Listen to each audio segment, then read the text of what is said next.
Hello everyone, hope your week is off to a good start. Went to Goodwill to the bargain bins, left with a nice stack of stuff, really good for paperback fantasy books, 80s and 90s, really good stuff. Nothing in the main room, spent some time there looking around, nothing worth getting, but let's get into this because I have a lot to go through, a whole bunch of stacks of stuff, and really good authors, good series, stuff like the Dark Sword trilogy, and I never read any of the Dark Sword Adventures with Margot Weiss and Tracy Hickman. I read the Dark Sword trilogy back in the day when I was reading Dragonlance and stuff like that. And Deathgate Cycle. It's a bunch of different authors from one of my favorite eras for paperback fantasy books. Just really good stuff coming out at that time. Bard's Tale. I've never seen these before, but yet another one of these. It was a Bean fantasy. I love stuff from that time period. Got a little bit of sci-fi. There were a bunch more too in there, probably like 30 or 40 in a separate bin. But everything in that bin, Greyhawk, I don't run to that very often. Everything in that bin seemed to have at least some water damage, a bit of a musty smell, and I was just like, nah, not worth grabbing anything from that. So that was really too bad to see because there were a lot more of stuff in this vein. Some more Richard A. Knack. We have the Origin of Dragon Realm. Really good stuff. The kind of fantasy fiction that I wish I had picked up more back when I was growing up, because now they've just kind of disappeared unless you have a really good used bookstore, like a little family-owned thing or something like that. You just don't see these anywhere anymore. It's really hard to find them. And this huge score, some old Spelljammer, all this stuff you don't see anymore.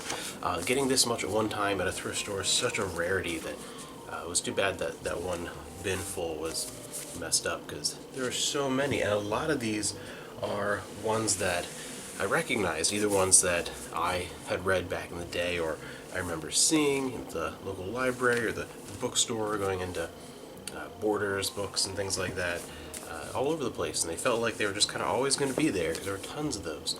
And same thing with like old Star Trek paperbacks. It's the same thing.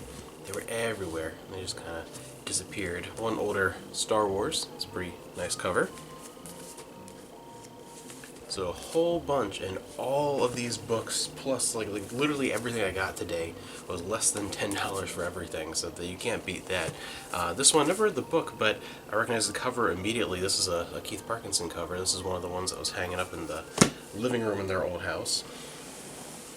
A Close Encounters vintage Maze book, which is unmarked, book on 70s TV, and a couple other general fiction paperbacks. Just kind of felt my bag type thing, and found one DVD set worth grabbing.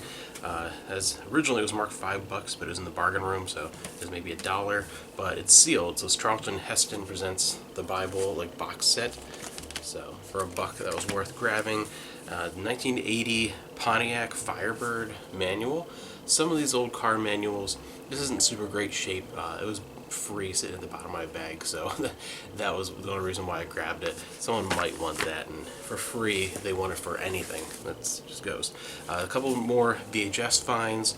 Enemy of Mine, 80s sci-fi movie, which I'll be getting a refresher on hopefully very soon, because the new documentary that I backed almost 2 years ago at this point, focusing on 80s sci-fi, is finally coming out soon, in the next few months, so it'll be really exciting. That's a good one. And two different versions of the Road Warrior. This older Warner Home Video clamshells are pretty cool.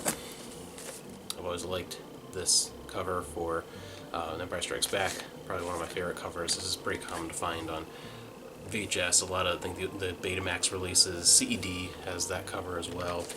And a Turtles tape that I didn't have and looks to be in pretty good condition. The Epic Begins. So just about any time I find a Turtles VHS, I'll pick it up, as long as it looks like it's in good shape.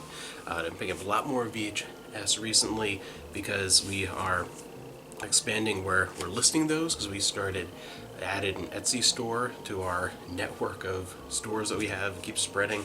Amanda's going to be doing projects involving like artwork and things like that with using like old VHS covers, and then I'm going to be selling just regular VHS on there as well. So that's why I've been kind of stacking up a little bit more, because now VHS are being sold on several different platforms, and they always do pretty well because I can get like ones around here, and they're always fun to check out too. Like I said, the Turtles stuff, it's still fun to pick up stuff for myself on VHS. But anyway, great morning, a lot of just fun seeing, even just seeing all these older fantasy fiction books that I just don't find anymore. It was great, and like again, the weird ones like Spelljammer. That when's the last time I saw any of that? And really, really cool. And I'd never even heard of this one, the Star Cruiser Shenandoah. A couple of those. Never even heard of that one. I'm gonna check that one out. Really cool stuff. A lot of fun to see. Just was there, not even an hour, getting up, grabbing everything. So really, really cool. Good start to the week. Hope you guys are having a good start to your week, and I will see you again, probably again on Wednesday as usual. Go out again for the half price day sales. I will be back, and hopefully maybe this weekend or sometime next week I will be doing the next video talking about Yakuza, because I finished Yakuza 5, spent a crazy amount of time on that game. I'm deep into Yakuza 6, started over the weekend, and at some point either this week or this weekend I'll be finishing that, because I know it's not super, super long. So look forward to that, and then hopefully by then the Chocobo Racing, the Chocobo GP will be out for the Switch. I'm very, very excited because I love the one on the PS1. Excited to see this. It looks like there's a lot of Final Fantasy 9 stuff in there, which is my favorite Final Fantasy. So very, very excited for that.